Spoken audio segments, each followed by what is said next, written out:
আমরা ইবাদত করি কার? আমরা একমাত্র আল্লাহ তাআলার ইবাদত করি, আর আমরা তার কাছে সাহায্য চাই। ইয়াকা না'বুদু, জোরে বলেন, ইয়াকা না'বুদু ওয়া ইয়াকা নাস্তাঈন।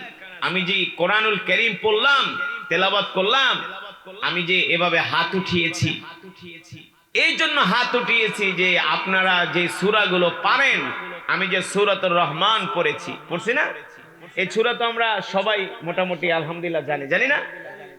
ফাবি আইয়ি আলা, জোরে বলেন, রাব্বিকুমা তুকাদ্দিবান, যে আপনারা আমার সাথে মনে মনে পড়েন, ফাবি আইয়ি আলা রাব্বিকুমা তুকাদ্দিবান।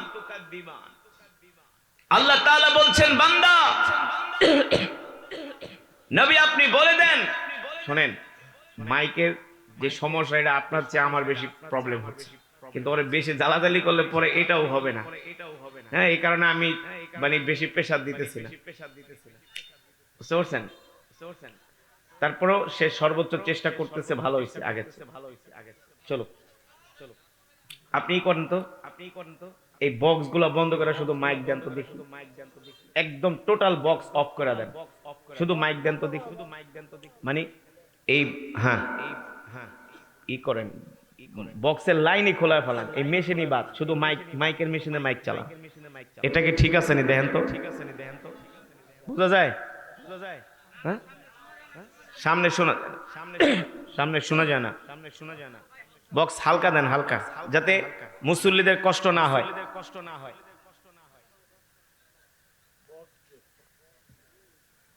বক্স দেন যাতে মানুষের কষ্ট না, হালকা দেন, হালকা মনিটর হালকা দেন, সুন্দর হয়েছে আওয়াজ, মনিটর হালকা। আল্লাহ তাআলার প্রিয় বান্দারা, আমি যেটা বলছিলাম, ফাবি আইয়ি আলা'i রাব্বিকুমা তুকাদ্দিবান, আল্লাহ তাআলা বলেন, নবী দুনিয়ার মানুষদেরকে বলে দেন তারা আমার কোন কোন নিয়ামতকে অস্বীকার করবে। আমরা আল্লাহ তাআলার কোন নিয়ামত কি অস্বীকার করার কোন সুযোগ আছে? কোন উপায় আছে? উপায় নেই। আল্লাহর প্রিয় বান্দারা, আমি দীর্ঘক্ষণ সময় কোরআনুল কারীমের তেলাওয়াত করেছি, আপনারা শুনেছেন। এক একটি হরফের বিনিময়ে আল্লাহ তাআলা আমাদের আমল নামায় কম পক্ষে 10টি করে নেকি দান করেছেন। জোরে বলেন সুবহানাল্লাহ। যতক্ষণ বয়ান চলবে ততক্ষণ ময়দান কাঁপবে, ঠিক কিনা? আশেপাশের মানুষরা যাতে বোঝে এখানে কিছু আল্লাহর পাগলেরা বসে আছে। আমরা কার পাগল? কথা বলেন, আমরা কার পাগল? পিছনের মানুষের আওয়াজ নাই। আমরা কি দুনিয়ার পাগল? আমরা কি সম্পদের পাগল? আমরা কি ক্ষমতার পাগল? আমরা আল্লাহর পাগল, ঠিক কিনা বলেন? দুনিয়ার মানুষ আমাদের পাগল বলে বলুক, তাতে আমাদের কিছু যায়? আমরা আল্লাহর পাগল। আর আল্লাহর পাগলেরা বসে বসে আল্লাহর জবানের কালাম কোরআনুল কারীমের তেলাওয়াত আমরা শুনেছি। এক একটি হরফের বিনিময়ে আল্লাহ তাআলা আমাদের আমল নামায় কম পক্ষে 10টি করে নেকি দান করেছেন। শুধু এখানে শেষ নয়, এই মাহফিলে আমরা যারা এসেছি, আল্লাহ তাআলা আমাদের এক একজনের আমল নামায় কম পক্ষে 1 খতম করে কোরআনুল কারীমের সওয়াব দান করেছেন। আমরা এক একজন এক এক খতম করে কোরআনুল কারীমের সওয়াব পেয়েছি। এক একজন এক এক খতম, সবাই মিলে এক খতম না, এক একজন এক এক খতম। কিভাবে বলেন তো? বলতে পারবেন? আমি এই কারণে হাত উঠাইছিলাম যে আমি সূরাতুল ইখলাস 3 বার পড়েছি। কয়বার? যে আপনারা আমার সাথে পড়েন, বৈশা বৈশা দুনিয়ার চিন্তা করেন না, বাদাম খায়েন না, খালি হুজুরের চেহারা আর হুজুরের কণ্ঠ কেমন, হুজুরের সাইজ কেমন এটা দেখেন না, একটু পড়েন মনে মনে। কোরআন শরীফ তো ধইরাও দেখেন না জীবনে। কথা কন? এমনও মুসলমান আছে জীবনও কোনদিন কোরআন ধইরা দেখে না, 1 পৃষ্ঠা কোরআনও বছরে একদিন পড়ে না। আছে কি আছে না? এই যে কোরআনের মাহফিলে আসছেন, কোরআন তেলাওয়াত শুনতেছেন, তাও তো মাহফিলে আসার কারণে একটু কোরআন শুনতেছেন, ঠিক কিনা বলেন? সুযোগ করে দিয়েছেন কে? এতে করে আপনারা খুশি নাকি বেজার? মাহফিলে আসছেন, আপনাদের সময় লস হয়েছে, কষ্ট হয়েছে। আরে দুনিয়ার পিছনে তো আমরা সারা জীবনেই সময় দিই, ঠিক কিনা বলে? না হয় বছরে 10, 15, 20 দিন একটু ওয়াজ মাহফিলে সময় দিলেন, এর চেয়ে তো আর বেশি না, এর চেয়ে আর বেশি না। আপনারা তো কোরআনের মাহফিলে আসছেন, আপনাদের কেউ বাধা দেয় নাই, আপনাদের কেউ মারবেও না, ধরবেও না, মামলাও দিবে না। কিন্তু আল্লাহ রসুলের সাহাবীরা এই কোরআন শোনার কারণে রসুলের সাহাবীদেরকে কাফেররা নির্যাতন করত, অকাথ্য নির্যাতন করত। আল্লাহর বান্দারা, আল্লাহ রাব্বুল আলামিন কোরআনুল কারীমের মধ্যে বলেন, লাকাদ জাআকুম রাসূলুম মিন আনফুসিকুম আজিজুন আলাইহি মা আনিতুম হারিসুন আলাইকুম বিল মুমিনিনা রাউফুর রহিম فإن تولوا فقل حسبي الله لا إله إلا هو عليه توكلت وهو رب العرش العظيم। আল্লাহ রাব্বুল আলামিন বলেন, নবী হে আমার, দুনিয়ার মানুষদেরকে বলে দেন, এ দুনিয়ার মানুষ, আমি আল্লাহ তোমাদের মধ্য থেকে তোমাদের জন্য এমন একজন নবী পাঠিয়েছি, তোমাদের মধ্য থেকে আমি তোমাদের জন্য এমন একজন রাসূল পাঠিয়েছি যে নবী কিনা তার জীবনের চেয়েও তোমাদেরকে ভালোবাসি। এটা অনেক মুসলমানই জানে না, অনেক যুবক জানে না, অনেক মা বোনরা জানে না। সমাজের 100-র ভিতরে 95% মুসলমানই জানে না আল্লাহ রসুল আমাদেরকে আমাদের মা বাবার চেয়েও ভালোবাসে। জানে কোন? মনে করে যুবক, মনে করে আমার বাপ আমারে জমিন বেচা ইটালি পাঠাইছে, মনে হয় আমার বাপে আমারে ভালোবাসে। কথা কয় না? বাস্তব নাকি অবাস্তব? মনে করে আমার মা সেই 30 বছর আগে বিয়ে হয়েছে, আমার মা আমার জন্য 10 ভরি স্বর্ণ বিক্রি করে আমাকে আমেরিকা পাঠাইছে, মনে হয় আমার মা আমারে ভালোবাসে। হ্যাঁ, তোমার মা তোমাকে ভালোবাসে যুবক, তোমার বাবাও তোমাকে ভালোবাসে, কিন্তু তুমি জানো না তোমার মায়ের চেয়ে, তোমার বাবার চেয়েও তোমার কলিজার টুকরা নবী তোমাকে ভালোবাসি। বিশ্বাস করেন না? বিশ্বাস করেন না? যদি বিশ্বাস না করেন, ঈমান থাকবে না, ঈমান থাকবে না, বেঈমান হয়ে যাবেন, কাফের হয়ে যাবেন। যদি আপনি বিশ্বাস না করেন যে আল্লাহ রসুল আমাকে তার জীবনের চেয়েও ভালোবাসে, এই কথা যদি আপনার ভিতরে কোনো সন্দেহ হয়, কি হয়? যদি সন্দেহ হয় যে না, কি নবীকে আমার এত ভালোবাসে নাকি, এই সন্দেহ যদি আপনার হয়, তাহলে আপনার ঈমান থাকবে না। আল্লাহ নবী যে আমাদেরকে তার জীবনের চেয়েও ভালোবাসেন বলেছেন কে? জোরে বলেন কে? এই যে আমি যে আয়াত পড়লাম, এই আয়াত তো কোরআনের আয়াত, ঠিক কিনা বলেন? দেখবেন কত হুজুররা এই আয়াত দিয়া মিলাদ পড়ে।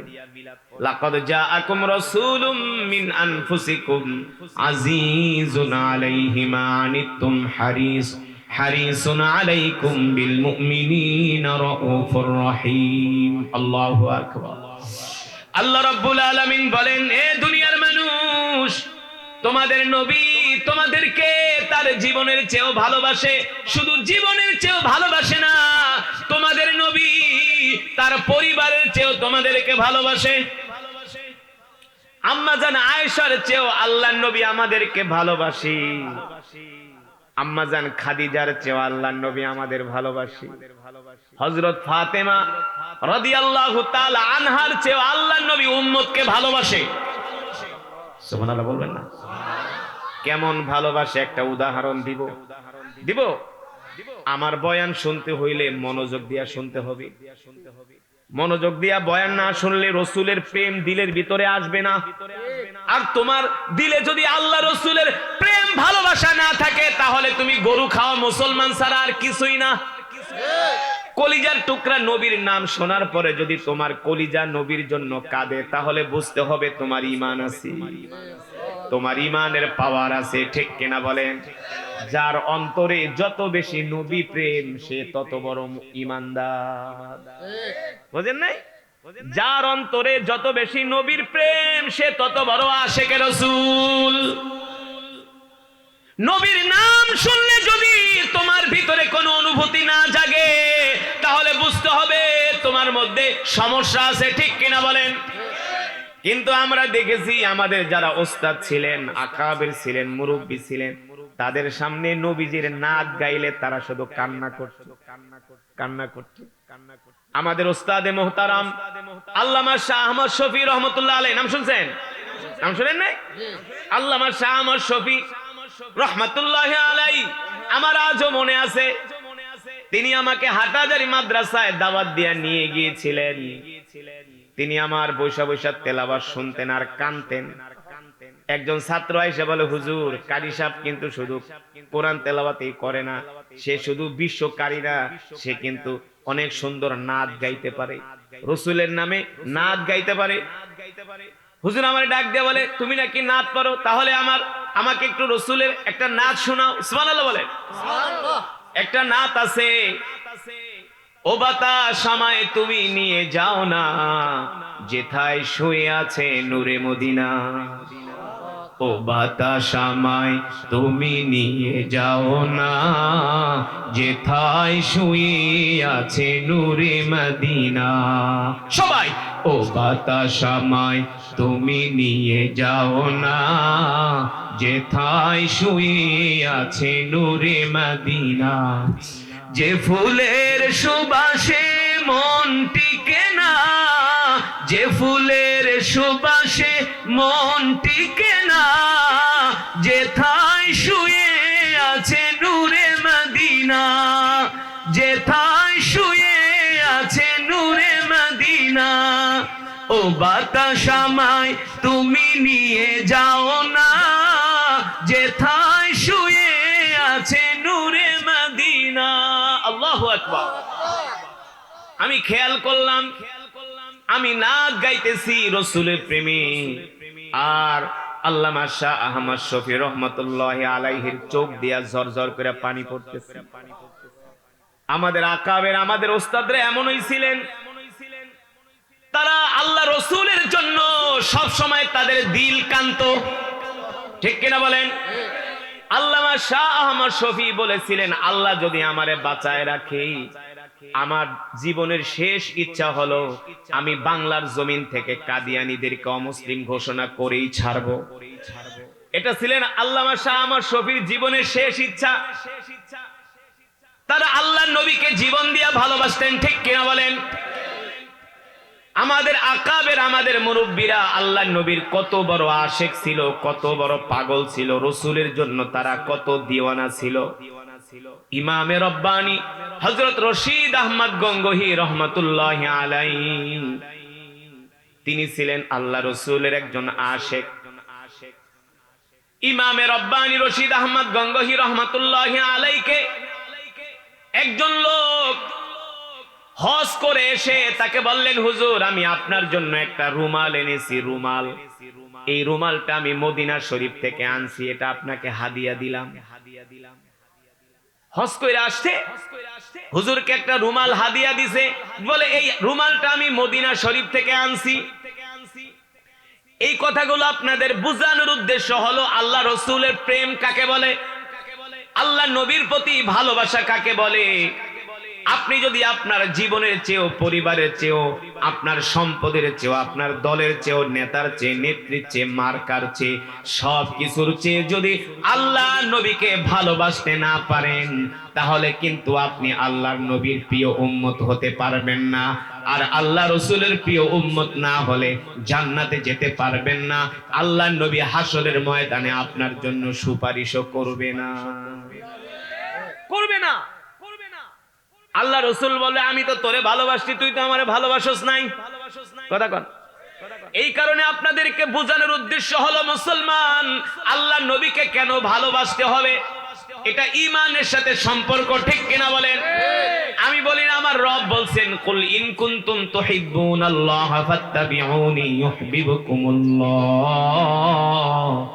ওয়া ইয়াগফির লাকুম যুনুবাকুম ওয়াল্লাহু গফুরুর রহিম।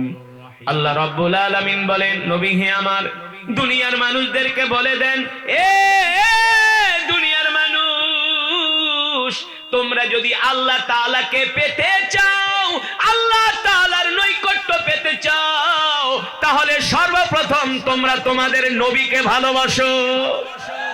আল্লাহর নবীর ভালোবাসা ছাড়া আল্লাহ তাআলাকে পাওয়া যাবে না, ঠিক কিনা বলে? আল্লাহ তাআলাকে পেতে হলে আগে আল্লাহর নবীকে ভালোবাসতে হবে, ঠিক কিনা? যেটা বলছিলাম, ইমামে রব্বানী রশিদ আহমদ গঙ্গোহী রহমাতুল্লাহ আলাইকে তার একজন ভক্ত, তার একজন মুরিদ হজ কইরা আইসা হুজুরকে বলে, হুজুর মদিনা শরীফ থেকে আপনার জন্য একটা রুমাল হাদিয়া আনছি। কি করছি? রুমাল হাদিয়া আনছি। এই কথা শোনার পরে হুজুর বলছে, মদিনা শরীফ থেকে আনছো? বলে হ্যাঁ। এই রুমালটা পাওয়ার পরে রশিদ আহমদ গঙ্গোহী এত খুশি হয়ে গেছে, এত খুশি। রশিদ আহমদ গঙ্গোহী কে, কি তার পরিচয়? দিনের বেলা তিনি হাদিস পড়াতেন, রাত্রবেলা তিনি ব্রিটিশদের বিরুদ্ধে যুদ্ধ করতেন। কি? দিনের বেলা হাদিস পড়াতেন আর রাতের বেলা ব্রিটিশ সৈন্যদের বিরুদ্ধে যুদ্ধ করতেন। 3 মাস হাদিস পড়াতেন, 3 মাস ব্রিটিশদের বিরুদ্ধে যুদ্ধ করতেন। ইমামে রশিদ আহমদ গঙ্গোহী যখন জিকির করতেন, দারুল উলুম দেওবন্দের বিল্ডিং থরথর কইরা কাঁপতো। তিনি ছিলেন ইমামে রব্বানী হযরত রশিদ আহমদ গঙ্গোহী রহমাতুল্লাহ, যার খলিফা হলেন কারি ইব্রাহিম সাহেব। নাম শুনছেন? যার খলিফা হলেন কারি ইব্রাহিম সাহেব, তার খলিফা হলেন সৈয়দ মোহাম্মদ ইসহাক রহমাতুল্লাহ আলাই। এখান থেকে তাদের সিলসিলা আসছে। তারা শুধু খানকায় বইয়া মুরিদদের রান খাইতো না, আর শুধু হাদিয়া নিত না। ইমামে রব্বানী দিনের বেলা হাদিস পড়াতেন, রাত্রবেলা ব্রিটিশদের বিরুদ্ধে যুদ্ধ করতেন। আল্লাহু আকবার। তারা ছিলেন পীর, ঠিক কিনা বলেন? তারা ছিলেন খানকার পীর, ময়দানের কথা কয় না, খানকার পীর ময়দানের। কেমন আশেক ছিলেন আল্লাহ রসুলের। রুমাল পাওয়ার পরে ইমামে রব্বানী হযরত রশিদ আহমদ গঙ্গোহী এত খুশি হয়ে গেলেন। মদিনা শরীফ থেকে রুমাল আনছো, রুমালটা পায়া তিনি চুমা দিতে লাগলেন। বুকে লাগান, চোখে লাগান, শরীরে লাগায়া বুকের ভিতরে ধরে রাখছে যে মদিনা শরীফের রুমাল, আমার নবী যে রওজায় শুয়া আছে। ইমামে রব্বানী যখন হজ করার জন্য মদিনা শরীফ যাইতেন, হাজী ইমদাদুল্লাহ মুহাজির মক্কি যখন মদিনায় যাইতেন, তারা আল্লাহ রাসূলকে এত ভালোবাসতেন, মদিনা শরীফে যায় তারা জুতা পায়ে দেওয়ার সাহস করত না, যে আমার নবী এই মাটিতে শুয়ে আছে। আল্লাহু আকবার। কিন্তু জুতা পায়ে দেওয়া এটা কোনো অন্যায় না, এটা হলো রাসূলের প্রতি ভালোবাসা, ঠিক কিনা বলেন? সেই ইমামে রব্বানী রশিদ আহমদ গঙ্গোহী রহমাতুল্লাহি আলাইহি প্রতিদিন রুমাল বের করে দিনের বেলা প্রতিদিন আসরের পরে এই রুমাল হাতে নিয়ে বারবার তাকায় থাকতেন আর চুমা দিতেন। তার একজন মুরিদ বলে, হুজুর এই রুমালটা, আপনার তো রুমালের অভাব নাই, কিন্তু এই রুমালটা আপনি প্রতিদিন খুলে খুলে দেখেন, কারণ কি? বলে, এই রুমাল তো আমার জন্য মদিনা শরীফ থেকে আনছে, যেই মদিনায় আমার কলিজার টুকরা রাসূল শুয়ে আছে। সুবহানাল্লাহ। যেই রাসূল আমাকে তার জীবনের চেয়েও ভালোবাসে। তার একজন মুরিদ বলে, হুজুর রুমাল কিন্তু মদিনা শরীফের না, রুমাল অন্য দেশের। রুমাল কিন্তু মদিনা শরীফে বানায় নাই, রুমাল বানাইছে অন্য দেশে, মদিনায় আইনা সেটা বিক্রি করে, ঠিক না? মদিনায় আইনা বিক্রি করে, এটা কিন্তু মদিনা শরীফের মাল না, মাল অন্য দেশের। ইমামে রব্বানী রশিদ আহমদ গঙ্গোহী বলে, বাবারে আমি বুঝছি রুমাল অন্য দেশের, রুমাল মদিনা শরীফে বুনায় নাই, রুমাল মদিনা শরীফে বনে নাই, বানায় নাই, আমি নিজেও জানি, কিন্তু এই রুমালের গায়ে তো মদিনার বাতাস লেগেছে। জোরে বলেন আল্লাহু আকবার। এই রুমালে তো মদিনার বাতাস লাগছে, ঠিক কিনা বলে? যেখানে আমার কলিজার টুকরা নবী শুয়ে আছে। আল্লাহু আকবার। ও মুসলমান, আল্লাহ তাআলা কোরআনুল কারীমে সে কথাই বলেন, লাকাদ জাআকুম রাসূলুম মিন আনফুসিকুম আজিজুন আলাইহি মা আনিতুম হারিসুন আলাইকুম বিল মুমিনিনা রাউফুর রহিম। এটা হলো রজব মাস, ঠিক কি না? এই মাসেই আল্লাহ রাসূল আল্লাহ তাআলার সাথে মেরাজ করছে না, আল্লাহর বাড়িতে যে দেখা করছে, আরশে আজিমে গেছে। সুবহানাল্লাযী আসরা বিআবদিহি লাইলাম মিনাল মাসজিদিল হারাম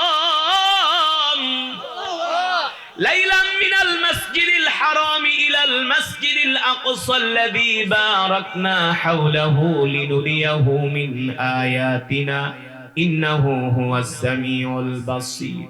আল্লাহ তাআলা তার প্রিয় হাবিব, প্রিয় বন্ধুকে ডাক দিয়া, দাওয়াত দিয়া, আল্লাহ তাআলা তার প্রিয় হাবিবকে দাওয়াত দিয়ে এই দুনিয়ার জমিন থেকে নিয়ে গেলেন আল্লাহ তাআলার বাড়ি আরশে আজিমে। কোথায়? জোরে বলেন কোথায়? আল্লাহ তাআলা আরশে আজিমে তার হাবিবকে নিয়ে গেলেন। যেই নবীকে সৃষ্টি না করলে আল্লাহ তাআলা তামাম পৃথিবী কিছুই সৃষ্টি, সেই নবীকে নিয়ে গেলেন আরশে আজিমে।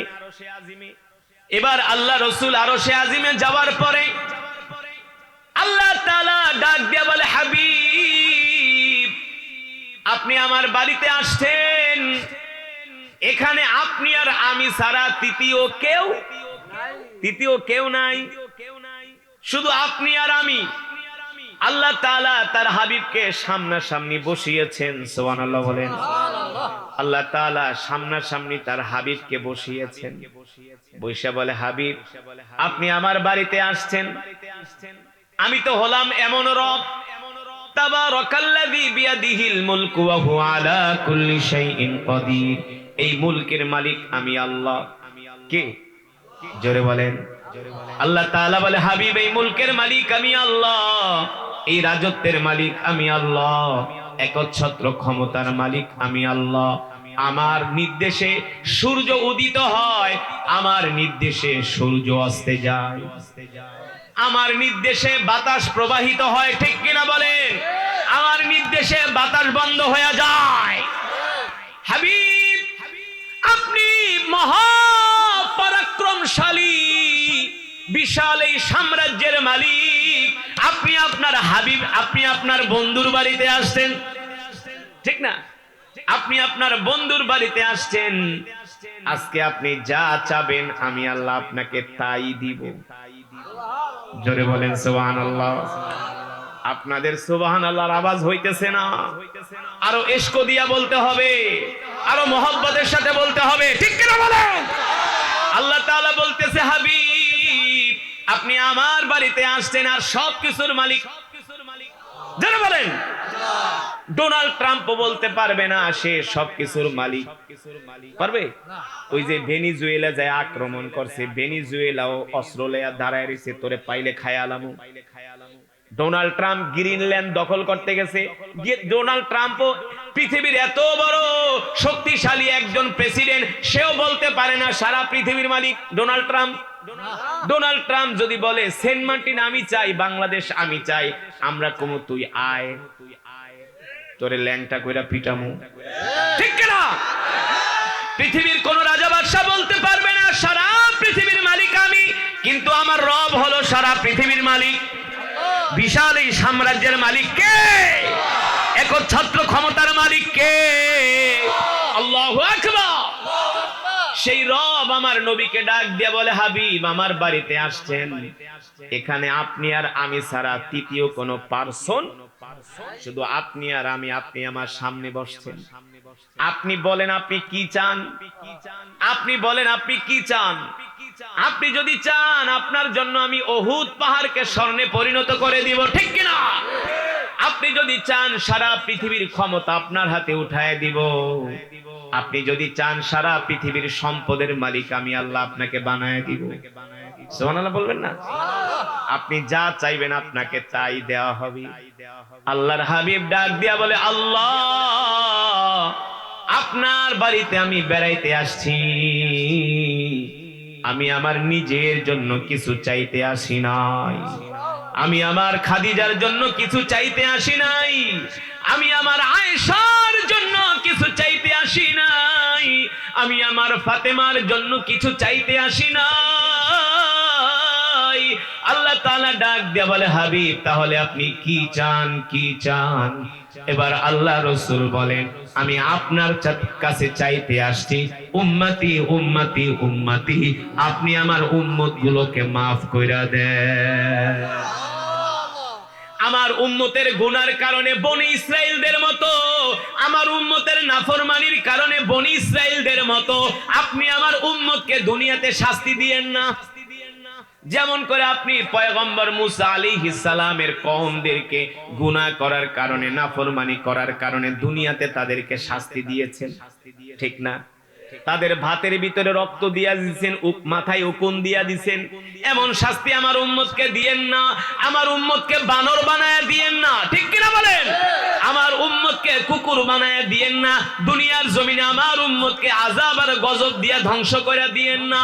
ও মুসলমান, আমরা যেই মিথ্যা কথা বলি, আল্লাহর সাথে যেই নাফরমানি করি, 60-70 বছর হয়ে গেছে, ঠিক মতো নামাজ পড়লেন না, রোজা রাখলেন না, সারাদিন খান বিড়ি, কোন মিথ্যা কথা, দেখে বাংলা সিনেমা, এক ওয়াক্ত নামাজও পড়ে না, এমন মুসলমান আছে কি আছে না?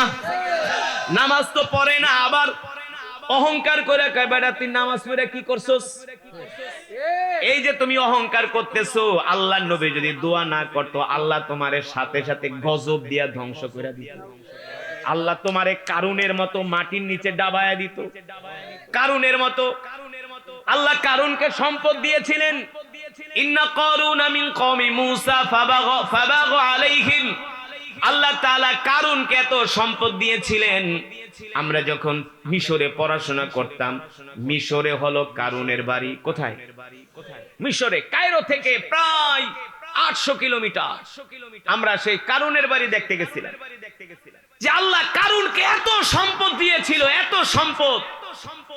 কারুনের গোডাউনের চাবি রাখার জন্য 70টা উটের কাফেলা লাগতো। এবার বোঝেন ওর সম্পদ কত ছিল। আর তুমি মিয়া কয় টাকার মালিক, কয় পয়সার মালিক হইছে? ওই ডোনাল্ড ট্রাম্প আর কয় টাকার মালিক? সৌদির বাদশা মোহাম্মদ বিন সালমান আর কয় টাকার মালিক? কারুনের ধারে কাছেও কিয়ামতের আগ পর্যন্ত যাইতে পারবো না। কারুনের এত সম্পদ ছিল, 70টা উটের কাফেলা লাগতো কারুনের গোডাউনের চাবি রাখার জন্য। সেই কারুনের বাড়ি দেখতে গেলাম মিশরে। এক বন্ধু বলে, দোস্ত চলো কারুনের বাড়ি দেখে আসি। আমি বলি, হারামজাদার নাম তো শুনছি, এটা তো আল্লাহর সাথে নাফরমানি করছে। তো চলো। আল্লাহ কারুনকে এত সম্পদ দিলেন, এত সম্পদ দিলেন। পয়গম্বর মুসা কারুনের কাছে গেছে, যে বলে, কারুন তোমাকে আল্লাহ এত সম্পদ দিছে, এই সম্পদ থেকে কিছু সম্পদ আল্লাহর রাস্তায় দান করো। কারুন কি উত্তর দিছে? বলে, মুসা তোমার আল্লাহ তো এই সম্পদ আমার বাড়িতে আইনা দিয়া যায় নাই। নাউজুবিল্লাহ বলবেন না? এই সম্পদ তো তোমার আল্লাহ আমারে বাড়িতে আইনা দিয়ে যায় নাই, এই সম্পদ তো আমি নিজে কামাইছি। নাউজুবিল্লাহ বলে। কিছু মানুষ আছে কি আছে না, মসজিদ মাদ্রাসার লইগা দিনের কাজে টাকা চাইলে মিয়া টাকা কি গাছে ধরে নাকি? আরে বেটা, টাকার মালিক কি তুই নাকি? টাকার মালিক কি? সম্পদের মালিক কে?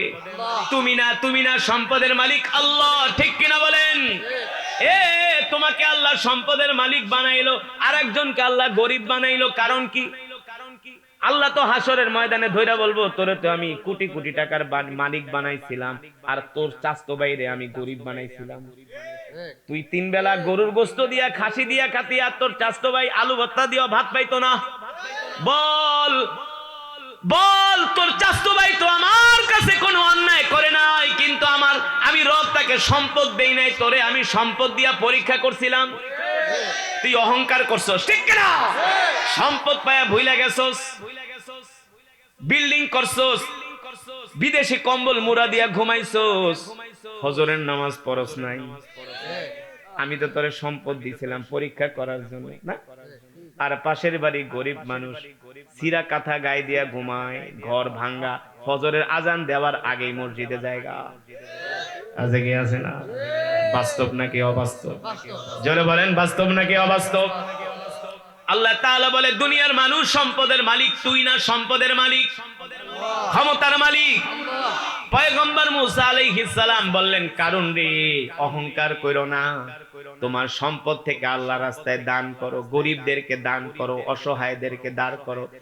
কারণ অহংকার কইরা অধ্যত্ত আচরণ দেখায় বলে কারণ কারণ পয়গম্বর মূসাকে বলে যাও তুমি তোমার আল্লাহকে যায়া বলো এই সম্পদ তোমার আল্লাহ আমার বাড়িতে আইসা দিয়া যায় নাই, আমি আমার মেধা দিয়া বুদ্ধি দিয়া কষ্ট কইরা সম্পদ কামাইছি।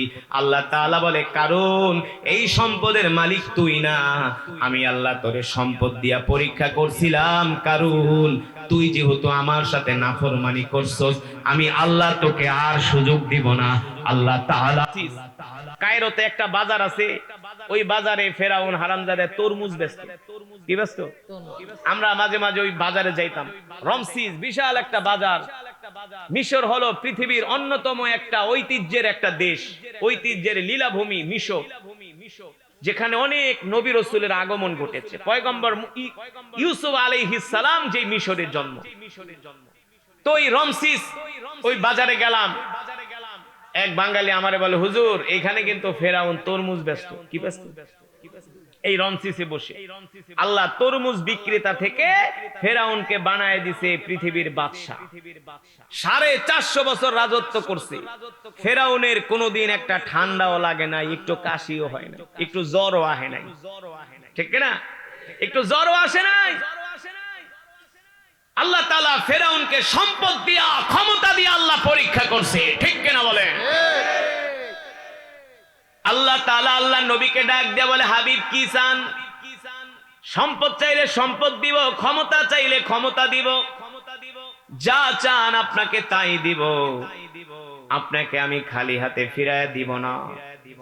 আল্লাহ নবী বলেন আল্লাহ তাআলা আমি আপনার কাছে আমি আমার নিজের জন্য কিছু চাইতে আসি নাই, আমি আমার পরিবারের জন্য চাইতে আসি নাই, আমি আমার নিজের জন্য পরিবারের জন্য আমি আমার আত্মীয় স্বজনের জন্য চাইতে আসি নাই। আল্লাহ তাআলা বলে হাবিব তাহলে আপনি আমার কাছে কি চান বলেন? হাদিস শরীফে আসছে আল্লাহর নবী বলেন আসআলুকা উম্মতি আসআলুকা উম্মতি, আপনি আমার এতিম উম্মত গুলোরে maaf কইরা দেন।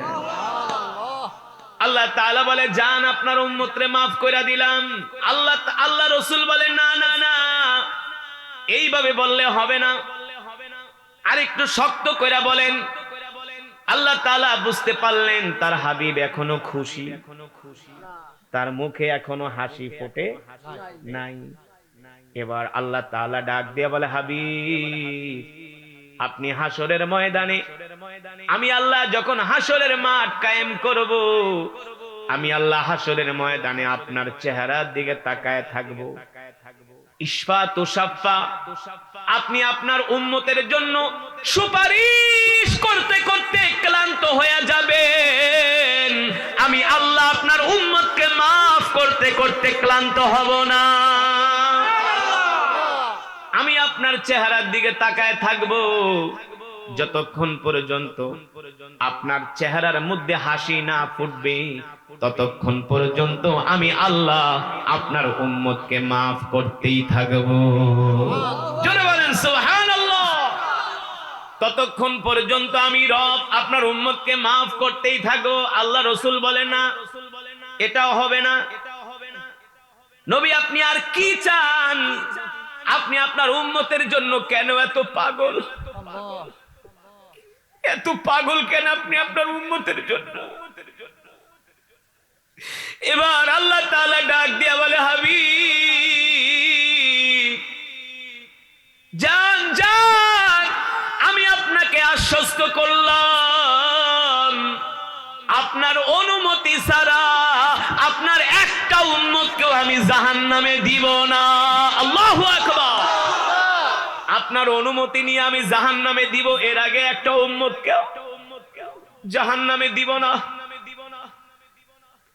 আল্লাহ রাসূলের চেহারার মধ্যে হাসি ফুটছে। ও মুসলমান, আল্লাহর নবী আমাদেরকে এত ভালোবাসেন, কত ভালোবাসেন। হাদিস শরীফের মধ্যে আসছে আল্লাহ রাসূল একদিন নামাজ পড়ে মসজিদ থেকে বাড়িতে আসছে। আম্মা জানা আয়েশা রাদিয়াল্লাহু তাআলা আনহা তাকায় দেখেন আল্লাহ রাসূলের মুখে মুস্কি হাসি। কি হাসি? মুস্কি হাসি। মানুষের মুখে মুস্কি হাসি থাকার মানে হলো তার মন ভালো। পুরুষের মুখে যখন হাসি থাকে তখন বুঝতে হবে পুরুষের মন ভালো, আর যখন মুখ বেজার থাকে তখন বুঝতে হবে মেজাজ খারাপ। না, অনেক মহিলারা কিন্তু পুরুষের চেহারা দেখলেই বুঝতে পারে। যদি দেখে চেহারায় হাসি নাই, গম্ভীর, তাহলে কোনো কিছু আবদার করে না।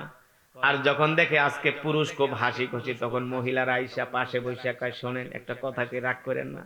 তখন পুরুষ হাসি দিয়া বলে, বলো কি বলবা বলো। ঠিক আম্মা জানা আয়েশা রাদিয়াল্লাহু তাআলা আনহা বলেন, একদিন আমি দেখলাম আল্লাহ রসুলের মন ভালো, আল্লাহ রসুল মুস্কি মুস্কি হাসতেছে। আমি বুঝতে পারলাম আজকে আল্লাহ রসুলের মন খুব ভালো। আমি যে আল্লাহ রসুলের পাশে বসলাম, পাশে বসার পরে আম্মা জানা আয়েশা রাদিয়াল্লাহু তাআলা আনহা বলেন, ওগো আল্লাহর নবী, আমার কাছে মনে হয় আজকে আপনার মন ভালো। আল্লাহ রসুল বলে, আয়েশা আজকে আমার মন ভালো, খুব আমার মন ভালো। কারণ আল্লাহ নবী তো সব সময়, আল্লাহ রসুল তো সব সময় পেরেশানিতে থাকতেন। আল্লাহ রসুল সব সময় কান্না করতেন, কারণ মক্কার কাফেররা জাহান্নামে চলে যাচ্ছে। সবাই তো তার আত্মীয় স্বজন, আত্মীয় স্বজন জাহান্নামে যাবে, এটা আল্লাহ রসুল মানতে পারতেন না। সব সময় আল্লাহ রসুল পেরেশানিতে থাকতেন। সব সময় আল্লাহ রসুল আমাদের জন্য দোয়া করতেন। সব সময় আল্লাহ রসুল সেজদা দিয়া উম্মতি উম্মতি বলে দোয়া করতেন। আল্লাহ রসুল খুব অল্প সময়ে হাসতেন। আল্লাহ রসুলের জীবদ্দশায় কোনদিন আল্লাহ নবী দাঁত বের করে হাসে নাই, শুধু মুস্কি হাসতেন যখন হাসতো আল্লাহ রসুল। এতেই সাহাবীরা বুঝতে পারতো আল্লাহ রসুলের মন ভালো। আম্মা জানা আয়েশা রাদিয়াল্লাহু তাআলা আনহা আল্লাহ রসুলের পাশে এসে বলেন, ওগো আল্লাহর নবী, আজকে আমার কাছে মনে হয় আপনার মন ভালো। আল্লাহর নবী বলে, আয়েশা হ্যাঁ হ্যাঁ আমার মন ভালো। আম্মা জানা আয়েশা বলে, যদি আপনার মন ভালো হয় তাহলে আমি আপনার কাছে একটা জিনিস আবদার করব, আপনার কাছে একটা জিনিস চাইব, আপনি কি আমাকে দিবেন? আল্লাহ রসুল মুস্কি হাসি দিয়া বলে, আয়েশা আজকে তুমি আমার কাছে যা চাবা আমি তোমাকে তাই উজাড় করে দিব আয়েশা। এবার আম্মা জানা আয়েশা রাদিয়াল্লাহু তাআলা আনহা আল্লাহ রসুলের হাত ধরে বলেন, ওগো আল্লাহর নবী, তাহলে আপনি আমার জন্য একটু আল্লাহর কাছে দোয়া করেন। জোরে বলেন সুবহানাল্লাহ। কি করেন? আমার জন্য একটু আল্লাহ তাআলার কাছে দোয়া করেন। এবার আল্লাহ রসুল হাত উঠাইছে আসমানের দিকে, হাত উঠায় বলে, আল্লাহ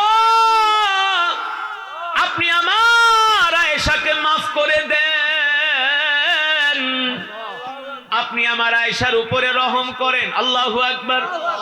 আল্লাহ আমার আয়েশা অনেক ভালো, আমার আয়েশা অনেক ভালো, আমার আয়েশা আমাকে অনেক ভালোবাসি, আমার আয়েশা দ্বীনের জন্য অনেক কোরবানি করে। আল্লাহ আমি আমার আয়েশার উপরে খুশি, আপনিও আমার আয়েশার উপরে খুশি হয়ে যান। আল্লাহু আকবার। আল্লাহর নবী বলছেন, উম্মত তোমরাও মাঝে মাঝে তোমরা তোমাদের স্ত্রীদের জন্য দোয়া করবা।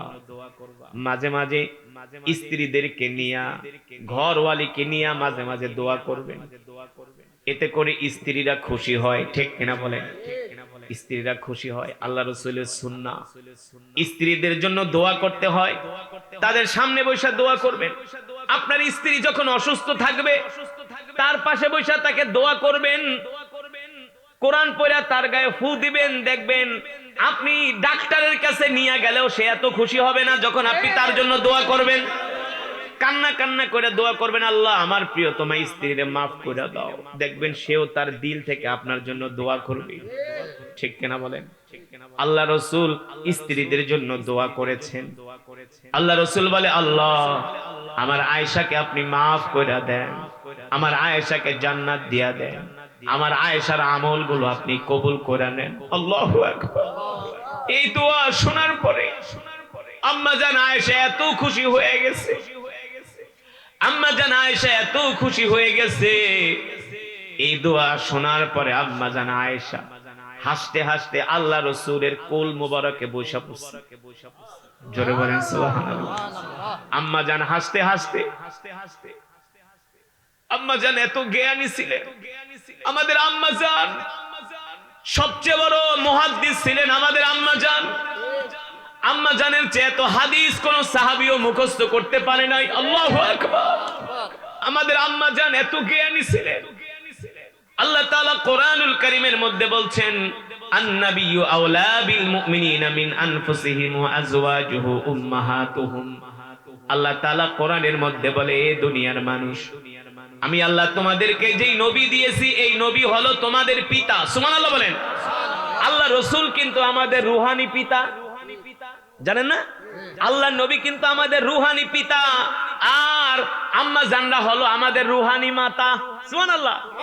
আমরা আম্মা জান খাদিজার রূহানি সন্তান, আমরা আম্মা জান আয়েশার রূহানি সন্তান। আহ, কত কপাল ভালো আমাদের। আমি যখন জীবনের প্রথম আল্লাহর ঘরে গেলাম, আমাকে বলতেছে এটা আম্মা জান খাদিজার কবর। আমি বলি এটা তো আমার মায়ের কবর, এটা তো আমার মায়ের কবর। আমি আম্মা জান খাদিজা রাদিয়াল্লাহু তাআলা কবরের পাশে দাঁড়ায় ওই দিন এত কান্না করেছি, জীবনে কোনোদিন এত কান্না করি না। যেখানে আমাদের আম্মা জান শুয়ে আছে, কত কষ্ট করছে আম্মা জানরা আল্লাহ দ্বীনের জন্য, ঠিক কিনা বলে? কত কষ্ট করেছে আম্মা জান। আম্মা জান আয়েশা রাদিয়াল্লাহু তাআলা আনহা আল্লাহ নবীর এই দোয়া শুনে আম্মা জান এত খুশি হয়ে গেছে। খুশির চোটে আম্মা জান হাসতে হাসতে আল্লাহ রসুলের কোল মোবারকে শুয়ে পড়ছে, বসে পড়ছে। আল্লাহ রসুল আম্মা জানের হাত ধরে বলে, আয়েশা, আমি যে তোমার জন্য দোয়া করলাম, তুমি কি খুশি হয়েছো? আম্মা জান বলে, গো আল্লাহর নবী, আজকে আমি এত খুশি হয়েছি, জীবনেও কোনোদিন আমি এত খুশি হই নাই। আল্লাহু আকবার। আপনি আমার জন্য যে দোয়া করছেন, আপনার দোয়া শুনে আমার কলিজা ঠান্ডা হয়ে গেছে, আমার মন ভরে গেছে। আল্লাহর নবী বলে, আয়েশা রে, এই দোয়া তো আমি তোমার জন্য আজকে তোমার সামনে একবার করলাম। এ আয়েশা, তুমি জানো না আমি আমার এই উম্মতের জন্য দৈনিক 5 বার আল্লাহর কাছে দোয়া করি। আল্লাহু আকবার। তোমার জন্য তো দোয়া করলাম একবার, আর আমি আমার এতিম উম্মতের জন্য দৈনিক দোয়া করি 5 বার। জোরে বলেন আল্লাহু আকবার। এবার বলেন, আল্লাহর নবী আমাদেরকে ভালোবাসে কি বাসে না? জোরে বলেন, বাসে কি বাসে না? সমস্ত নবীরা হাসরের ময়দানে ইয়া নাফসি বলবে, আর আমার কলিজার টুকরা নবী হাসরের ময়দানে সিজদা দিয়া বলবে, ইয়া উম্মতি। আল্লাহু আকবার। বুখারী শরীফের বর্ণনায় আসছে, আল্লাহ নবী হাসরের ময়দানে সিজদা দিয়া পড়ে থাকবে আর বলবে, আল্লাহ, হাসরের ময়দানে যতক্ষণ পর্যন্ত আমার উম্মতরে আপনি মাফ না করবেন ততক্ষণ পর্যন্ত আমি সিজদা উঠাবো না। আল্লাহ নবী সিজদা দিয়া কান্না করতে করতে আল্লাহ রাসূলের চোখের পানি মোবারকে পুরা দাড়ি মোবারক ভিজে যাবে। আল্লাহ রাসূল হাসরের ময়দানে সিজদা দিয়া উম্মতি কান্না করবে। আল্লাহ রাসূলের কান্নার আওয়াজ আল্লাহর আরশ পর্যন্ত পৌঁছে যাবে। জোরে বলেন আল্লাহু আকবার। আল্লাহ তাআলা জিবরাইলকে ডাক দিয়া বলবে, জিবরাইল, আমার হাবিব কান্না করে কেন? আমার হাবিব কেন কান্না করে? জিবরাইল আলাইহিস সালাম বলে, আল্লাহ, আপনার হাবিব আপনার তার উম্মতের জন্য কান্না করে। আল্লাহ তাআলা ডাক দিয়া বলবে, জিবরাইল, যাও যাও আমার হাবিবকে বলো তার সিজদা উঠাইছি। এবার জিবরাইল আলাইহিস সালাম আল্লাহ রাসূলের কাছে এসে বলবে, ইয়া মুহাম্মদ ইরফা রাসাক ইশফা তুশাফা। এ এ আল্লাহর নবী মুহাম্মদ সাল্লাল্লাহু আলাইহি সাল্লাম, আপনি এইভাবে কান্না করবেন না। আপনার কান্নার আওয়াজ কিন্তু আরশ পর্যন্ত পৌঁছায় গেছে। আল্লাহ তাআলা আপনার কান্না সইতে পারে না। আপনি আপনার সেজদা উঠান, আপনি কি চান, কি চান? আল্লাহ রাসূল বলে, ভাই জিবরাইল, আমি শুধু দেখতে চাই আমার উম্মত যেন বিনা বাধায় আল্লাহর জান্নাতে যেতে পারি। জোরে বলেন সুবহানাল্লাহ। আল্লাহ রাসূল বলে, উম্মত শুধু এখানেই শেষ নয়, লিকুল্লি নাবিয়্যিন দাওয়াতুন মুস্তাজাবাতুন ফাতাআজ্জালা কুল্লু নাবিয়্যিন দাওয়াতুহু। আল্লাহ রাসূল বলেন, প্রত্যেক নবীকে আল্লাহ তাআলা একটা পাওয়ারফুল স্পেশাল দোয়া করার আল্লাহ তাআলা প্রত্যেকটা নবীকে একটা ক্ষমতা দিয়েছে, একটা পাওয়ার দিয়েছে, একটা আল্লাহ তাআলা প্রত্যেকটা নবীকে একটা বিশেষ একটা সার, একটা পাওয়ার দিয়েছে যে আপনারা আপনার উম্মতের জন্য প্রত্যেকটা নবী একটা খাস দোয়া করতে পারবে। প্রত্যেকটা নবী। আল্লাহ রাসূল বলে, উম্মত যত নবী আসছে, পয়গম্বর আসছে, সবাই দুনিয়াতে এই দোয়াটা কইরা ফেলাইছে, কিন্তু আমি নবী করি নাই। এই দোয়াটা আমি আমার উম্মতের জন্য হাসরের ময়দানে রাইখা দেব। সুবহানাল্লাহ। শাফাআতাল লি উম্মতি ইয়াউমাল কিয়ামা। সুবহানাল্লাহ বলেন। শাফাআতাল লি উম্মতি ইয়াউমাল কিয়ামা। আমি আমার উম্মতের জন্য এই দোয়াটা রাইখা দিছি। এই দোয়াটা আমি হাসরের ময়দানে করব, যাতে আল্লাহ এই দোয়ার উসিলায় আমার উম্মতকে maaf করে দেয়। সুবহানাল্লাহ। জোরে বলেন সুবহানাল্লাহ। সেই নবীর উম্মত আমরা। খুশি নাকি বেজার? জোরে বলেন, খুশি নাকি বেজার? শুধু মুখে মুখে রাসূলের আশিক দাবি করলে হবে না, রাসূলের সুন্নাত মানতে হবে। কথা কোন? কি মানতে হবে? সুন্নাত মানতে হবে। সুন্নাত কি? মান আহাব্বা সুন্নতি ফাকাদ আহাব্বানি ওয়া মান আহাব্বানি কানা মাই ফিল জান্নাহ। আল্লাহ রাসূল বলে, উম্মত তোমরা যদি দুনিয়ার জমিনে আমার সুন্নতগুলো মানো, আমার সুন্নতগুলো জিন্দা করো, আমার সুন্নতগুলো যদি তোমরা অনুসরণ করো, তোমাদের ঘরে, তোমাদের পরিবারে, তোমাদের রাষ্ট্রে, তোমাদের সমাজে, তোমাদের অফিসে, তোমাদের ব্যবসার মধ্যে, তোমাদের কাজ কারবারের মধ্যে, প্রত্যেকটা কদমে কদমে যদি উম্মত তোমরা আমার সুন্নতগুলো জিন্দা করো, আমার সুন্নতগুলো মেনে চলো, আমি নবী তোমাদেরকে হাত ধরে ধরে আল্লাহর জান্নাতে প্রবেশ করাবো। তাহলে আসেন, আল্লাহ রাসূলের সুন্নত কি আমাদের জানার দরকার আছে কি আছে না? আছে। আল্লাহ রাসূলের সুন্নত হলো আফসুস সালাম ওয়া আতঈমুত তাআম লিনুল কালাম। এক মুসলমান আর এক মুসলমানকে সালাম দিবে। সালাম তো এখন সমাজ থেকে উঠেই গেছে। এখন আর টাকা পয়সা হইলে মাইশেরে সালাম দিতে চায় না। টাকা পয়সার মালিক হইলে গরিব মানুষে কি করতে চায় না? সালাম দিতে চায় না। অনেক পয়সার মালিক এখন আর রিকশা আলারে সালাম দেয় না, তরকারি আলারে সালাম দেয় না। পয়সার মালিক হয়ে গেছে, বিদেশে থেকে এখন আর চাচারে দাম দেয় না। কথা কন? আত্মীয় স্বজনরে গনায় ধরে না। আছে কি আছে না? না। আল্লাহ রাসূল বলছে, উম্মত এক মুসলমান আর এক মুসলমানকে সালাম দিবা। হাদিস শরীফে আসছে, কোন মুসলমান যদি দৈনিক 20 জন মুসলমানকে সালাম দেয়, কয়জন? কয়জন? 20 জন। আল্লাহ রাসূল বলছে তার ইন্তেকালের পরে আল্লাহ তাকে বিনা হিসাবে জান্নাত দিয়ে দিবে। সুবহানাল্লাহ। কয়জন? 20 জন। সত্যি করে বলেন, এমনও মানুষ আছে 20 জন কি 2 জন লোকেরও সালাম দেয় না। হ্যাঁ, সালাম দেয় না, হাইটা চলে যায়, সালাম দেয় না। আবার কিছু কপাল পোড়া মূর্খ আছে, অহংকারী আছে, ছোট লোক, অশিক্ষিত, সালাম দিলে সালামের উত্তর নেয় না, বাপ ধরে বয়া থাকে। আছে না? একটু টাকা পয়সার মালিক হয়েছে, একটু নেতা না, একটু মাতবাড়ি হদ্দারি করে, সালাম দিলে উত্তর নেয় না, মনে মনে না। আপনাকে যখন কোন মুসলমান সালাম দিবে, এটা আপনার জন্য হাদিয়া। আপনি মুস্কি হাসি দিয়া সালামের উত্তর নিবেন, ঠিক না? ওয়ালাইকুম, আপনাকে যখন সালাম দিবে আসসালামু আলাইকুম, আপনি উত্তর দিবেন ওয়া আলাইকুমুস সালাম ওয়া রাহমাতুল্লাহ। বাবা তুমি কেমন আছো? মিয়া মানুষের মন জয় করতে অর্থ লাগে না, খাওয়ান লাগে না, আল্লাহ রসুলের সুন্নত দিয়ে মন জয় করা যায়, ঠিক না? আমি কক্সবাজারে একটা মাহফিলে যাই, কক্সবাজারে একটা মাহফিলে যাই প্রতি বছর। ওখানের একটা চেয়ারম্যান আছে, 25 বছর ধরে চেয়ারম্যানই করে। কত বছর? 25 বছর ধরে চেয়ারম্যানই করে।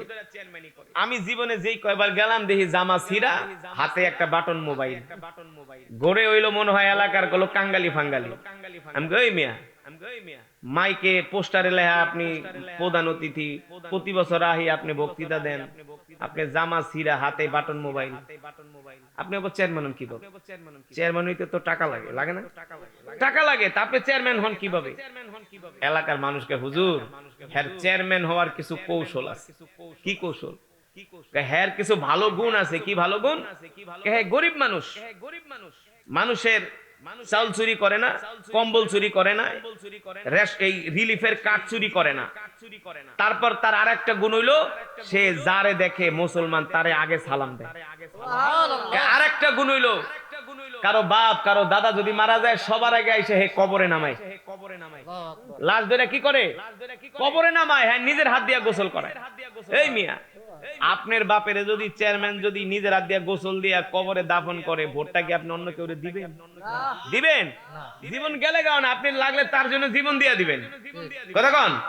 আর হে জেরে দেয় আর সালাম দেয়। হুজুর তার চেয়ারম্যান হওয়ার কিছু কৌশল আছে। আমি বলি এগুলো তো আল্লাহ রসুলের সুন্নাহ। আল্লাহ রসুলের কি সুন্নাত। আপনি যদি আপনার শত্রুকেও, যে আপনার জম শত্রু, ওরেও যদি আপনি 1 সপ্তাহ 10 দিন টানা সালাম দেন, 20 দিন, দেখবেন এই সালামের কারণে লোকটার আমি এত ক্ষতি করি তাও তো সে আমারে সালাম দেয়, শত্রু বন্ধুতে পরিণত হয়ে যাবে, ঠিক না? আমি মালয়েশিয়ায় গিয়েছি প্রোগ্রামে, একটা বাংলাদেশি সম্ভবত কুমিল্লা বাড়ি, আয়েশাকে হুজুর আমার বউ আমার কথা শোনে না। কেন শোনে না? হুজুর আমার বউ আমারে পাত্তাও দেয় না। কেন? আমার বউ খুব রাগী মানুষ, খুব জিদি মানুষ, একটার উপরে কথা কওয়া যায় না। আমি কই শোনো, তুমি এখন থেকে ফোন দিয়ে আগে তোমার বউরে সালাম দিবা, আগে সালাম দিবা, আগে সালাম দাও। না সালাম তো দেই না। হুজুর বউরে সালাম দেবো, এটা একটা পেস্টিজে লাগে না? ফোন দিয়ে কি রে কেমন আছোস? ফোন ধরস টাকা কেন? ফোন ধরস না, কই যাস? বউর লাগে যদি আপনি এমন ব্যবহার করেন, হয়তো তোর ফোন ধরুন, সামনে থাকলেও ইচ্ছা করে ফোন কেটে দিবি, ফোন বন্ধ করে কেউ চার্জ নাই, ঠিক না? বউরে ধমক মানে ফোন ধরস টাকা কি করস? আমি বলি না, তোমার স্ত্রীর কি সালাম না? দূর হুজুর, স্ত্রীর সালাম দিয়ে একটা শরম করে না? আমি কই না, সালাম দিবা, এমন থেকে ফোন দিয়া সালাম দিবা। তো 1 দিন 2 দিন 3 দিন এমন সালাম দিতেছি। পরে আমি আবার পরের বছর মালয়েশিয়া গেছি।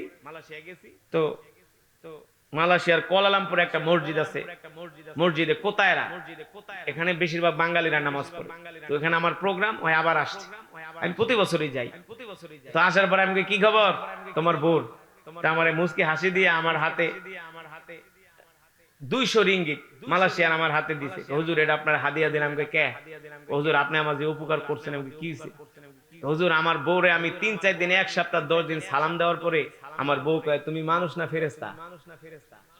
তুমি এত সুন্দর ব্যবহার কই থেকে শিখলা? তুমি আমারে সালাম দাও। তোমার এত সুন্দর ব্যবহার কে শিখাইলো? হ্যাঁ হুজুর বিশ্বাস করেন আমার বউ এত খুশি হয়ে গেছে, তুমি যে আমারে সালাম দাও, এই সালাম শুনে আমার খুব ভালো লাগে, খুব ভালো লাগে। এই কারণে স্ত্রীদেরকে কি করবেন? সালাম দিবেন।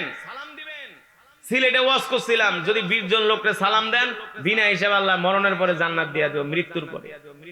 তখন এক সিলেটে একা হুজুর আমি সালাম দিলেই তো জান্নাতে যাবো, ঠিক না? আমি হ্যাঁ, আমি এদিকে আয়, তোর কথার ভিতরে ভেজাল আছে, সালাম দিলে জান্নাতে যাবি গাবানি? হুজুর তাহলে তো নামাজ টামাজ তো পড়া লাগবো না। আমি কই এসব বাদ দাও, আগে নামাজ, আগে কি? হ্যাঁ মনে করছে হুজুর নামাজ টামাজ পড়া লাগবো না, সারাদিন বিটান বা সালাম দিব, তাহলে তুমি জান্নাতে যাবে? এত সোজা না, আগে নামাজ পড়তে হবে, ঠিক না? আপনি নামাজ পড়ে 20 জন লোককে যদি সালাম দেন দৈনিক, আল্লাহ রাসূল বলে উম্মত তোমার ইন্তেকালের পরে আল্লাহ তোমাকে বিনা হিসাবে জান্নাত দিয়ে দিবে। কারণ মানুষকে সালাম দিলে অন্তরে কোনো অহংকার থাকে না, কোনো অহংকার থাকে না। আর অহংকারী ব্যক্তিরা সালাম দিতেও পারে না, তাদের ইগোতে লাগে, পেস্টিতে লাগে। কি কোন সাংবাদিক, পেস্টিতে লাগে। ধর মিয়া, আমি এত বড় ডক্টর, এত বড় প্রফেসর, এত বড় জজ, এসপি, ডিসি, আমি মন্ত্রী, আমি মাদারীপুরের এমপি, আমি নি রিকশাওয়ালারে সালাম দিব না? সালাম দিল বাবলায় বয়া থাকে না। যারা অহংকারী, অহংকারীরা কখনো সালাম দিতে পারে না, ঠিক কিনা?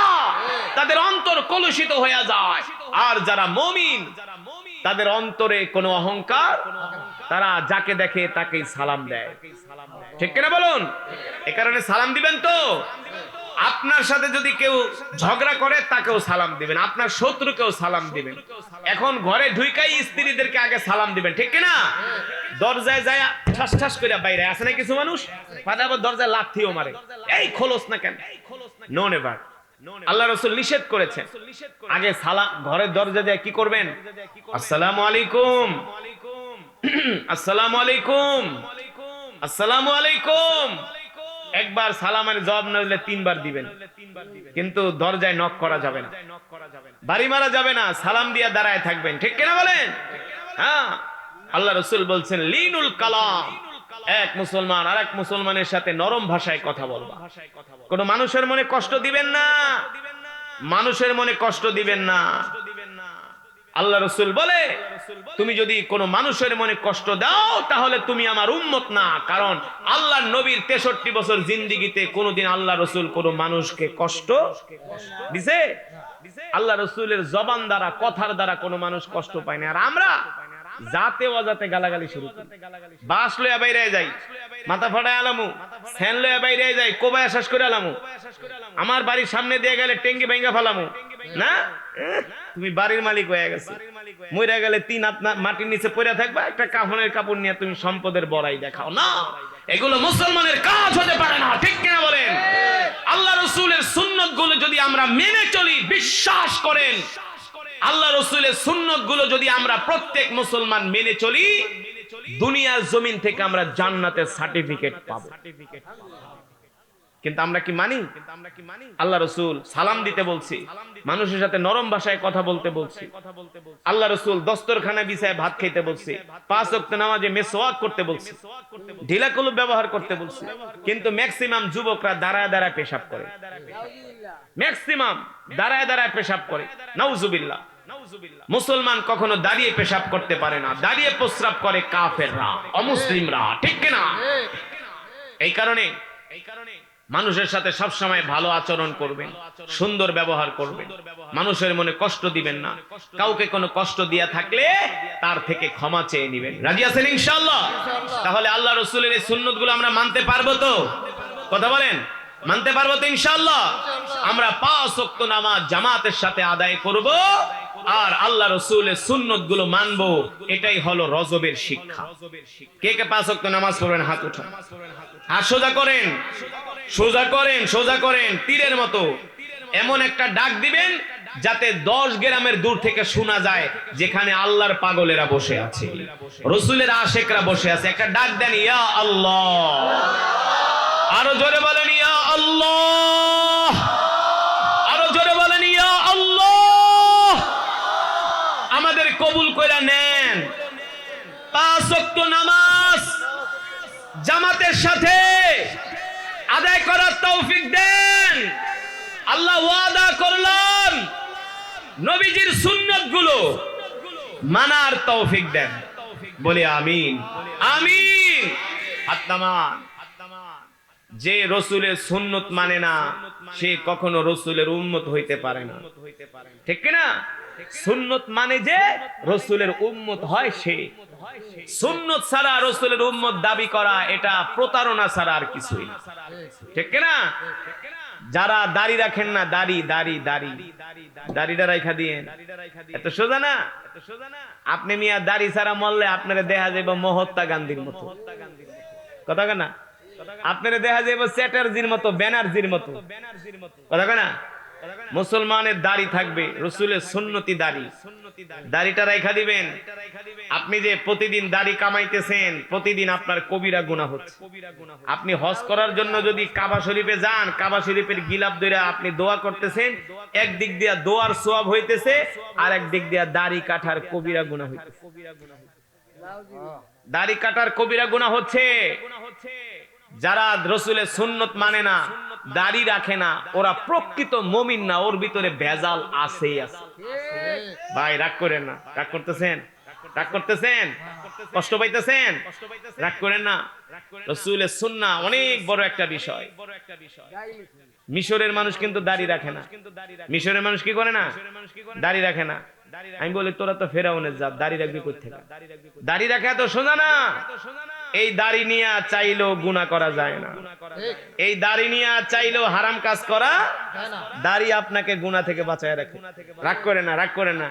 যাদের দুই একজনের দাড়ি নাই করতে পারেন, হুজুর এমন শরম দিলেন। শরম না, যেটা বাস্তবতা, যেটা সত্য কথা। আপনি যদি মইরা যান, আল্লাহ রাসূলের সামনে আপনি কিভাবে দাঁড়াবেন বলেন? كما صليت على إبراهيم وعلى آل إبراهيم إنك حميد مجيد اللهم بارك على محمد وعلى آل محمد كما أستغفر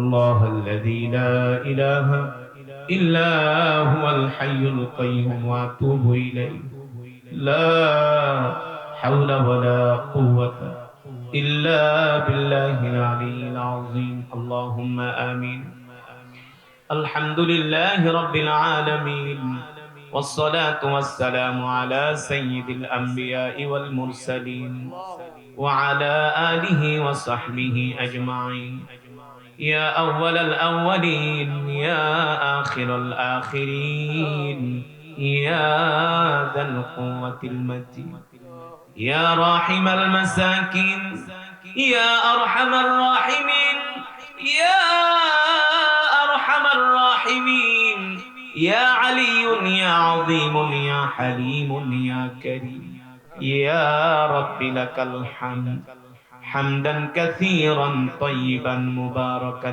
فيه اللهم لك الحمد ولك الشكر كما ينبغي لجلال وجهك وعظيم سلطانك اي رب العالمين সারা পৃথিবীর মালিক, একচ্ছত্র ক্ষমতার মালিক, হায়াতের মালিক, রিজিকের মালিক আল্লাহ।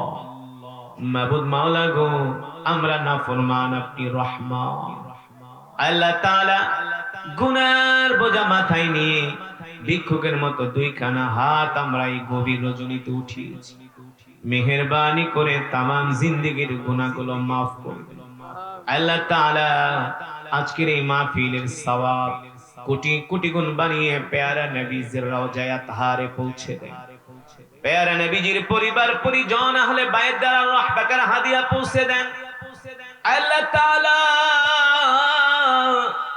বদরিন সাহাবী, উহুদের সাহাবী, খন্দকের সাহাবী, যাদের বুকের তাজা রক্তের বিনিময়ে আমরা ইসলাম পেয়েছি, সমস্ত সাহাবা আজমাইনদের আল্লাহ পাকের হাদিয়া পৌঁছে। বাবা আদম থেকে শুরু করে আজ পর্যন্ত যত মুমিন মুমিনাত, মুসলিম মুসলিমাত যারা অন্ধকার কবরে মাটির নিচে শুয়ে আছেন, সকলের কবরে সওয়াব পৌঁছে দেন আল্লাহ তাআলা। আমাদের যাদের জনম দুঃখিনী আব্বা জান আম্মা জান দুনিয়াতে বেঁচে নাই, জনম দুঃখিনী আব্বা জান আম্মা জানের কবরকে জান্নাতের বাগান বানায় দেন। দাদা দাদি নানা নানি আত্মীয় স্বজন পাড়া প্রতিবেশী আমাদের বংশধর পূর্বপুরুষদেরকে মাফ করে দেন আল্লাহ তাআলা। আজকে যে এলাকাবাসীর উদ্যোগে মাহফিল, প্রবাসীদের উদ্যোগে মাহফিল, যুব সমাজের উদ্যোগে মাহফিল, এই মাহফিলকে আল্লাহ কিয়ামত পর্যন্ত কবুল করে নেন আল্লাহ তাআলা। এই মাহফিলে প্রবাস থেকে, দেশ থেকে যারা অর্থ দিয়েছে, মেহনত করেছে, শ্রম দিয়েছে, তাবারকের ব্যবস্থা করেছে, এত সুন্দর আয়োজন করেছে, আল্লাহ আপনি সকলকে কবুল আর মঞ্জুর করে নেন, সকলের দানকে কবুল করে নেন, সকলের খেদমতকে কবুল করে নেন। এই মাহফিল আল্লাহ কিয়ামত পর্যন্ত কবুল করে নেন। আল্লাহ তাআলা এই কোরআনের মাহফিলে যারা দূর দূরান্ত থেকে আপনার পেয়ারা বান্দারা আসছে, আপনি সকলের গুনাহগুলো মাফ করে দেন। কোরআনের উসিলায় আমাদের গুনাহগুলো মাফ করে দেন। পেয়ারা নবীজির উসিলায় গুনাহগুলো মাফ করে দেন। আল্লাহ তাআলা আপনার রহমান নামের উসিলায় আমাদের দোয়াকে কবুল করে নেন। মাবুদ মাওলা গো, আপনার পেয়ারা বান্দারা কোরআনের বয়ান শুনা আরো কোরআনের বয়ান শুনতে চায়। আল্লাহ এই অন্তরগুলোকে আল্লাহ আপনি দ্বীনের জন্য কবুল করে নেন। যারা আপনার কোরআনকে ভালোবাসে, কোরআনের বয়ানকে ভালোবাসে, কোরআনের তেলাওয়াতকে ভালোবাসে, এই অন্তরগুলো, এই শরীরগুলোকে আল্লাহ জাহান্নামের আগুনে দিয়েন না। আপনি আমাদের জন্য জান্নাতকে ওয়াজিব করে দেন, জান্নাতুল ফেরদাউসকে ওয়াজিব করে দেন। জাহান্নামের আগুন আপনি আমাদের সকলের জন্য হারাম করে দেন। বিনা হিসাবে আমাদের জন্য জান্নাতের ফয়সালা করে দেন। আল্লাহ তাআলা অনেক ভাইরা অসুস্থ, দোয়া চেয়েছে। আল্লাহ মাহফিলের সভাপতি অসুস্থ, আমার পাশে আরেক ভাই দোয়া চেয়েছে অসুস্থ, অনেকে অসুস্থ অবস্থায় আছে। আল্লাহ আপনি সকলকে পরিপূর্ণ সুস্থতা দান করে দেন। আপনি আমাদেরকে সুস্থতার নিয়ামত দান করেন। কত মানুষ ক্যান্সারে আক্রান্ত, প্রতিটা সেকেন্ড মৃত্যুর জন্য প্রহর গুনতেছে। আল্লাহ শান্তি পায় না। যত মানুষ ক্যান্সারে আক্রান্ত, আল্লাহ সুস্থ করে দেন। কত মানুষের কিডনি সমস্যা, আল্লাহ সুস্থ করে দেন। কত মানুষের লিভারের সমস্যা, হাড়ের সমস্যা, আল্লাহ আপনি সুস্থ করে দেন। আল্লাহ কত মানুষের ডায়াবেটিস, আল্লাহ তাদেরকে সুস্থতার নিয়ামত দান করে। আল্লাহ আমাদের গুনার কারণে আমাদেরকে রোগ বালাই দিয়েন না, অসুস্থতা দিয়েন না, আযাব গজব দিয়েন না। আল্লাহ আপনি আমাদের ঘরের ভিতরে শান্তি দিয়ে দেন, পরিবারের উপরে শান্তি দিয়ে দেন। আল্লাহ তাআলা অনেক মা বোনেরা হাত উঠিয়েছে, মা বোনদেরকে মাফ করে দেন। এলাকার গোরস্থানে যত কবরবাসী শুয়ে আছে, প্রত্যেকটা কবরের আযাব মাফ করে দেন মালিক। অনেক প্রবাসীরা দেশের বাহিরে থাকে, যে যেই দেশে থাকে, আল্লাহ সবাই আপনি ভালো রাখে। যাদের কাজ নাই, কাজের ব্যবস্থা করে দিয়ে আল্লাহ ওরা যেন ঈমান আমল নিয়া সুস্থতার সাথে আল্লাহ বিদেশের জিন্দেগি কাটাইতে পারে, আল্লাহ তৌফিক দিয়ে দিয়ে আবার সুস্থভাবে মা বাবা সন্তানের কোলে ফিরাইয়া দিয়ে। আল্লাহ আপনার বান্দারা পেয়ারা রাসূলের বয়ান শুনে, রাসূলের মহব্বতের বয়ান শুনে আল্লাহ আপনার অনেক বান্দারা কান্না করছে। এই চোখের পানি আল্লাহ আপনি ফিরাইয়া দিয়েন না। যার চোখের পানি আপনার দরবারে কবুল হয়, যার চোখের পানি ভালো লাগে, তার উসিলায়, ওই চোখের পানির উসিলায়, হাতের উসিলায় দোয়াকে কবুল করে নেন, এই মাজমাকে কবুল করে নেন। আল্লাহ আমার কলিজার টুকরা যুবক ভাইদেরকে মাফ করে দেন। এই মাহফিলের সাথে যারা সম্পর্ক সবাইরে মাফ করে দেন। মাহফিলের শ্রোতাবৃন্দদেরকে মাফ করে দেন। আল্লাহ যারা দূর দূরান্ত থেকে এই মাহফিলে আসছে, কত কষ্ট করে আসছে, আবার এই শীতের ভিতরে বাড়িতে যাবে, আল্লাহ প্রতিটা কদমে কদমে আল্লাহ নেক দিয়া দিয়ে আল্লাহ আমাদেরকে 5 ওয়াক্ত নামাজ জামাতের সাথে আদায় করার তৌফিক দেন। রাসূলের সুন্নাহগুলো মেনে চলার তৌফিক। আল্লাহ এক ভাইয়ের জন্য দোয়া চেয়েছে, ইতালিতে যাওয়ার পথে, আল্লাহ ট্রলার ডুবে এখন হসপিটালে আছে। আল্লাহ আপনি তাকে সুস্থতা দান করে দেন, পরিপূর্ণ শেফা দান করে দেন।